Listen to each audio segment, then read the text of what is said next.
This is the new Kia Niro, and it's a little bit like the British economy because it's suffering from some serious inflation. The price has gone up compared to the old version by around 10%. Thing is though, unlike the British economy, are you actually getting value for money? Well, in this video I'm going to find out. I'm going to talk you around the exterior, the interior, I'm going to take it for a drive, and of course I'm going to launch it to see how quick it is from 0 to 60 miles an hour, because I'm Matt Watson and you're watching CarWow.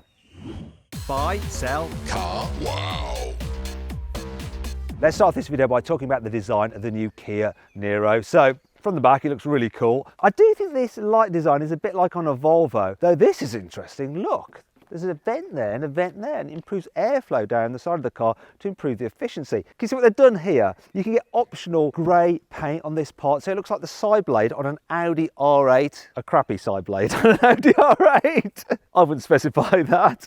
I'd just have it body coloured. It wouldn't stand out so much, it looks so silly. What's interesting as well is that if you go for this electric only version, the EV model, you get 17-inch alloy wheels as standard. However, if you have one of the hybrids, the alloy wheel changes between 16 and 18 depending on which spec you go for. Speaking of which, the entry-level model doesn't have blacked out windows like the top two specs do. All models do have black panelling down here and here. It's quite nice from the side of this car. Favourite bit though, look at the front of this car. I really like this treatment here with this chrome bit of trim. That's really nice, and this smally grille effect there, the big lights. Now, if you have the entry-level car, this bit and this bit is silver rather than chrome on the higher spec cars, but overall, a really good looking car if you ask me. Now, the starting price of this new Niro is just under £28,000, almost £3,000 more than the previous generation car. The inside of this new Niro is even better than the outside. It's really cool, the modern, the sweeping design, quality materials, squidgy softness, feels expensive. I like the fact that you've got these touch controls here for your climate control, but you can quickly toggle to like this stereo and stuff like that. It's really clever. I also like the fact that all the buttons are really where you'd expect them to be, nice and simple to use for your seat heating and stuff like that. Your drive mode selector here, there's no messing about really. Also, the infotainment system is pretty good, so the digital dials are nice and clean, and you can just swipe through different menus quite easily, and there's a lot of information there. Your main infotainment system is fairly easy to use, but obviously you're going to just plug in your phone. Though I do have one complaint with this: when you plug in Android Auto, you don't get full widescreen, like part of it's blanked off. You don't get that in a Volkswagen ID3. Though on the inside, this does feel nicer than the Volkswagen. So you've got lots of practicality. Look, you've got these cup holders here, although they are a little bit loose for thinner bottles, so that's better with a fatter one there. Speaking of which, the door bins aren't the largest. Look, you do have to squeeze that bottle in there. There's some more storage under here. You've got some storage down there for your mobile phone. Obviously, this car has wireless charging. Then you've got your 12-volt charging socket there, normal USB there, and a USB-C there. The glove box is a reasonable size. So overall, it's pretty practical in the front. The seats are nice and comfy, apart from one thing: these headrests do protrude a little bit forward, so I'm not sure that's great for your posture. Another thing I want to point out, you get some huge vanity mirrors, which is really good if you're hugely vain like me. Here in the back of the Niro, knee-room's good, headroom's good. Even people over 6 foot will have enough headroom. Also, the floor is flat as well, so if you need to carry 3 people at once, there's plenty of room for everyone's feet. And the car's reasonably wide, so even with 3 adults in the back, there is just about enough room, though this middle seat is quite narrow and firm, so the person in the middle might get a sore bottom after a while from being in between 2 big blokes. Anyhow, you have some... Anyway, you've got an armrest here with some cup holders. Though it's a bit of a shame they're not covered, because when you're using the armrest, you end up putting your wrist in this hard cup holder, which isn't great. What's also not great is the fact that the ISOFIX angle points are a bit of a faff to get to, so it can take age on your first fit in the seat to stab around to get it located. The plus side, though, is that they're actually mounted quite high, and it means that the seat is actually quite level when you mount it, and that means when your baby falls asleep, it doesn't flop forward like it does in a lot of cars when it's just resting against the seat squab, because it's tilted back usually like that. That's the thing I've learned since being a father. Another thing I've learned is that having USB in the back here on the seat backs that you get in Kias is really handy for people in the rear seats, because it doesn't like tangle around your legs. Also, I like these airplane style storage areas here on the back of the seats. And this, look, the rear windows go all the way down, although you probably just noticed you don't have one touch on the back windows like you do at the front, but then you don't on many cars. Overall though, I'm very impressed with the amount of space you've got here in the back of the Niro. It's not quite as big in the back as Kia's own Sportage, so if you want a hybrid version of those, maybe click on the pop-out banner up there for the link in the description below to watch my review of that car. The big capacity of this electric version of the Kia Niro is 475 litres, which is pretty good, and it's a useful square shape. There's a slight boot lip, but it's so small that you can just drag things over it quite easily like that when you're loading. I like this feature as well. So rather than a big bulky parcel shelf, you get this little cover here, and the good thing about that is that you can then easily just store it like that in the car when you're loading things up, and it won't get damaged because it's just simple fabric. There's some more storage under there where you've got your charging cables, but you can squeeze a few bits and pieces around there and in these pockets at the sides. There's also a few tie down points. There's one there, there's one there, there's one there, and there's one there. And if you need loads of space, look, you can just fold down the rear seats. They're like completely flat, which makes it easy to haul things straight to the front of the car like that. All good. Well, not exactly. You see, this EV version of the Niro has the biggest boost. If you go for the normal hybrid, its boot capacity is actually 25 litres less, 450 litres. That's because the batteries are under the floor like on the electric version, they're under the seat. And then if you're going for the plug-in hybrid, because the battery pack is then underneath the boot, the load capacity falls to 360 litres. And that brings you on to 5 annoying things about the new Kia Niro. Well, it is a good idea to have a charging port at the front here, because then you can just nose into a charging bay. If you have a slight collision on your front end, it can damage this port and you won't be able to charge your car. To turn off the lane departure warning, which is always on apparently when you start the car, you have to go into the menu here, choose settings, hit vehicle, there we go, driver safety, and then we need to turn off the lane safety. Why isn't there just a shortcut button somewhere? But I cannot find one anywhere. Doing that while you're driving isn't safe either.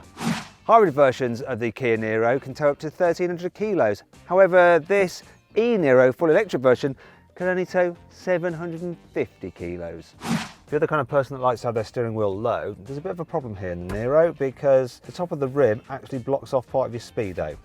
Brilliant. I don't know what it is with electrified Kias and their brakes, but they make this weird noise when you're just creeping along on the brake.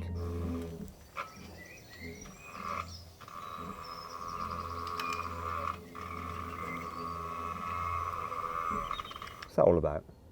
However, it's not all bad. Now here's 5 cool things about the new Kia Niro, including the front passenger relaxation seat. Look at this, at the press of a button, I can go into relaxed mode. Yeah, I'll just be here chilling.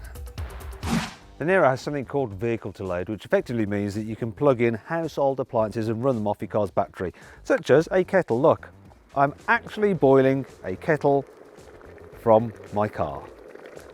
I think it's time for a cup of tea. The range shopping version of the new Kia Niro gets vegan-friendly fake leather interior that actually doesn't feel fake. And the good thing is that unlike some other car manufacturers which forget to put fake leather on the steering wheel and still have animal hide on there, there's fake leather there as well, so no animals were harmed in the making of this vehicle. This new version of the Niro may be bigger than its predecessor and have more kit on it. However, it's 20 kilos lighter, though to be fair, it's still quite heavy at 1,740 kilos for this electric version.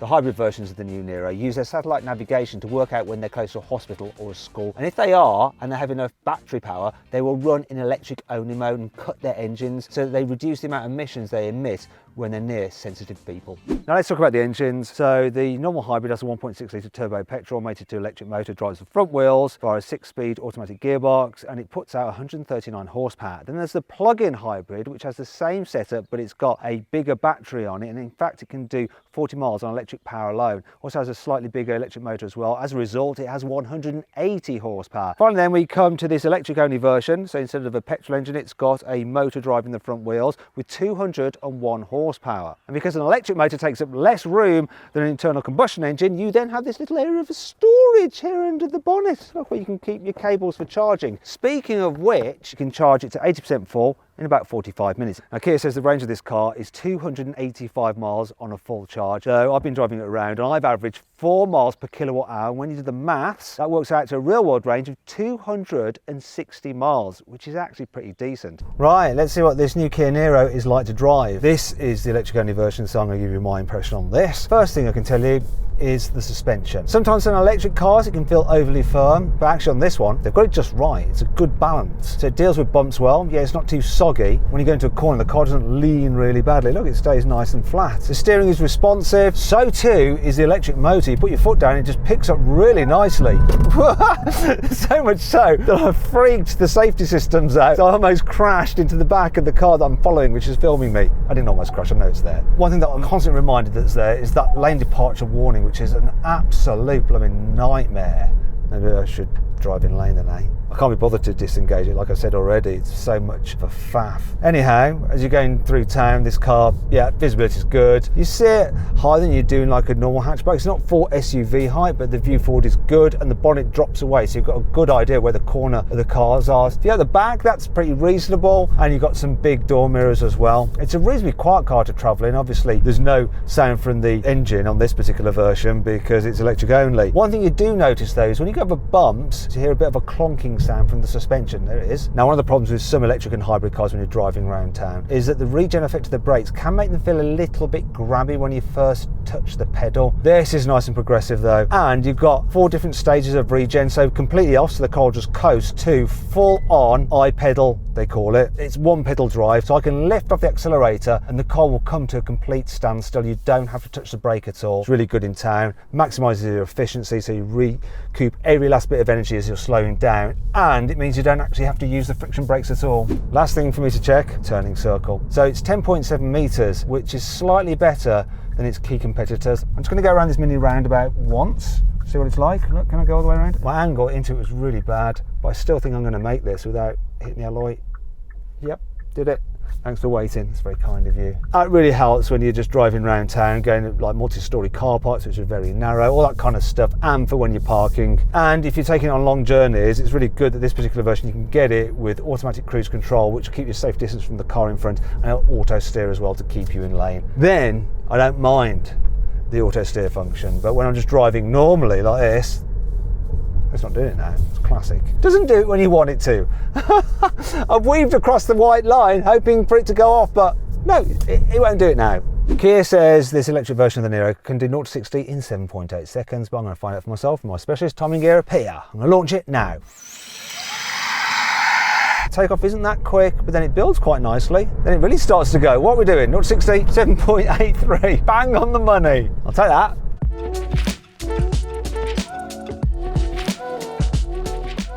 So then, what's my final verdict on the new Kia Niro? Should you avoid it? Should you consider it? Should you shortlist it?